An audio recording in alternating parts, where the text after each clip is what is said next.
გეოლოგიის საერთაშორისო დღესთან დაკავშირებით საქართველოს გარემოსა და ბუნებრივი რესურსების დაცვის სამინისტროში გეოლოგიური საინფორმაციო ანგარიშისა და გარემოს ეროვნული სააგენტოს ვებ-გვერდის პრეზენტაცია გაიმართა.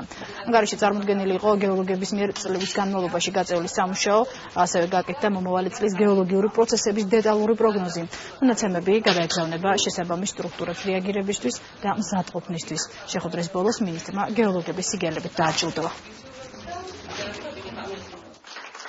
ეს სფერო არის ძალიან მნიშვნელოვანი სფერო კატასტროფების პრევენციისთვის, წიაღისეულის იდენტიფიცირებისთვის, მათი სწორი მოხმარებისთვის. აქედან გამომდინარე, თითოეული გეოლოგის საქმიანობა უნდა იყოს დაფასებული და კიდევ ერთხელ გულოცავ თითოეულ მათგანს ამ მნიშვნელოვან დღეს. საქართველოს წარმოადგენს ერთ-ერთ რთულ რეგიონს სტიქიური გეოლოგიური პროცესების ჩასახვა გააქტიურების თვალსაზრისით.